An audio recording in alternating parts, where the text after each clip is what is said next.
बड़ी पुरानी कहावत है, 2.5 हाथ की लकड़ी और 9 हाथ का बीज, मतलब कि बिल्कुल असंभव सी बात। चीन और अमेरिका दोनों अब दोस्त तो बन नहीं ही सकते हैं। दरअसल अमेरिका चीन को मनाने के लिए मीटिंग रख रहा था, लेकिन मीटिंग में ही मारामारी की नौबत आ गई। तो वहीं दूसरी तरफ पाक की 90% मिसाइलें हो गई तबाह। पाकिस्तान एक ऐसे मौके पर पहुंच गया है जहां पर अब उसके हाथ से निकलेगा पीओके, क्योंकि भारत के लिए भी बहुत ही अच्छा मौका है ये। तो वहीं ये क्या है जो चीन में बढ़ा चला आ रहा है, इसके अलावा बहुत कुछ, आइए जानते हैं इन खबरों को विस्तार से। एक पहली बैठक अलास्का में हुई थी चीन और अमेरिका के विदेश मंत्रियों की। उस बैठक में भी हालात ये बन गए थे कि बिल्कुल गैर जिम्मेदार ढंग से चीनी विदेश मंत्री और उनके साथ आए राजनयिक बोलने लगे थे। उस वक्त भी बिल्कुल गहमा गहमी सा माहौल हो गया था। लग ही नहीं रहा था कि दो बड़े देशों के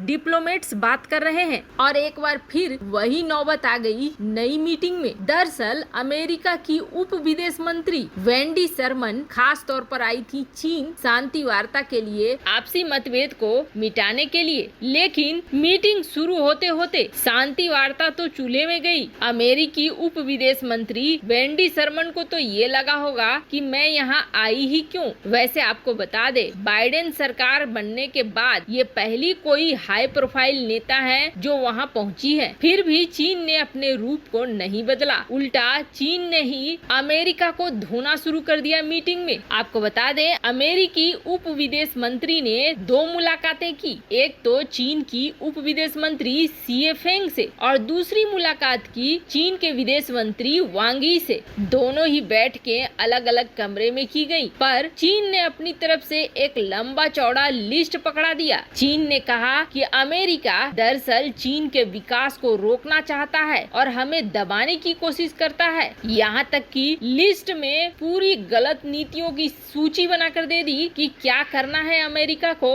और क्या नहीं करना है। वैसे आप भी जानना चाहेंगे कि उस लिस्ट के कम से कम 2-3 पॉइंट्स क्या हैं? आप जान ले, सारे पॉइंट्स सिर्फ चीन के फेवर में हैं और अमेरिका की गलतियां दिखाने में है। जैसे कि हुआवे के अधिकारी को छोड़ दो, वहीं दूसरा चीनी अधिकारियों और उनके परिवार पर जो पाबंदी लगी है उसे खत्म कर दो। कम्युनिस्ट पार्टी ऑफ चाइना के सदस्यों और उनके परिवारों पर जो वीजा पाबंदी लगी है उसे हटाओ। चीनी छात्रों पर, कन्फ्यूशियस संस्थानों पर जो प्रतिबंध लगे हैं उसे भी हटाओ। इसके अलावे न जाने और क्या क्या। इसके अलावे आपको बता दें, यहाँ तक बात हो गई कि विदेश मंत्री वांग यी ने क्या कहा। वांग यी ने ये कहा कि चीन बताएगा अमेरिका को कि दूसरे देशों के साथ कैसे सलूक करना चाहिए। वांग यी ने कहा कि अमेरिका अपने आप को समझता है सबसे अच्छा और दूसरे देशों पर दबाव बनाने के लिए ताकत का इस्तेमाल करता है। अब हम समझाएंगे कि कैसे अमेरिका को व्यवहार करना चाहिए दूसरे देशों के साथ। चीन किसी भी ऐसे देश को कभी स्वीकार नहीं करेगा जो स्वयं को दूसरों से ज्यादा अच्छा होने का दावा करता हो। उन्हें सीखना होगा कि किस तरीके से समानता का व्यवहार करना चाहिए। साथ ही साथ चीन ने तो दुनिया को भी ये कहा कि तुम लोग भी सिखाओ अमेरिका को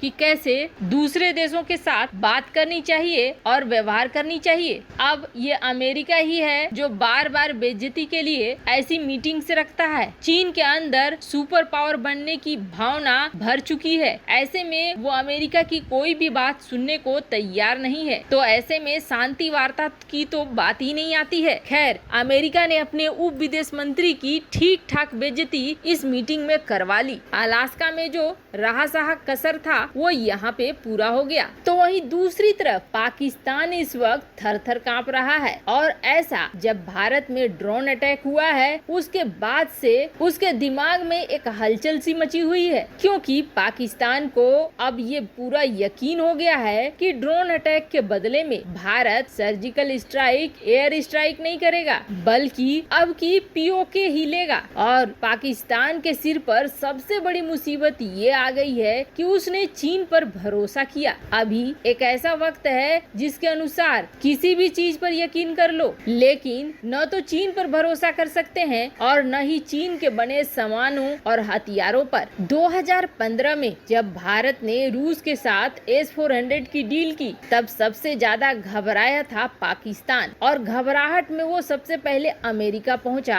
अमेरिका में उसने पेट्रियट डिफेंस सिस्टम की बात की, फिर रूस भी पहुंचा, रूस से भी डिफेंस सिस्टम खरीदने की बात की, लेकिन कहीं बात नहीं बनी। और जब बात कहीं नहीं बनी तो वो पहुंचा चीन के सामने झोली फैलाए, और चीन ने भी चीन के सामने झोली फैलाए। तब चीन ने क्या किया, एक पुराना एयर डिफेंस सिस्टम पड़ा हुआ था रूस से जो उसने खरीदा था लोमार्ड, उसको अपग्रेड करा, और उसको अपग्रेड करने के बाद चेप दिया पाकिस्तान को। करीबन 3,500 करोड़ में पाकिस्तान ने ये सिस्टम चीन से ले लिया, क्योंकि पाकिस्तान के पास भी कोई चारा नहीं था। इसकी रेंज मात्र 40 किलोमीटर है, जिसके लिए इतना ज्यादा पैसा लगाया पाकिस्तान ने। अब जिस S-400 को काउंटर करने के लिए पाकिस्तान ने चीन से ये मिसाइल डिफेंस सिस्टम खरीदा, उसकी और इसकी रेंज में 10 गुना से ज्यादा का फर्क था। अब आप सोचेंगे फिर पाकिस्तान ने इसे खरीदा क्यों? तो चूंकि भारत S-400 खरीद रहा था, ऐसे में अपनी जनता को कुछ तो दिखलाना था कि हमारे पास भी कुछ है जो हम भारत को टक्कर देंगे। बस लोमार्ड को बाजे गाजे के साथ पाकिस्तान में उतारना शुरू कर दिया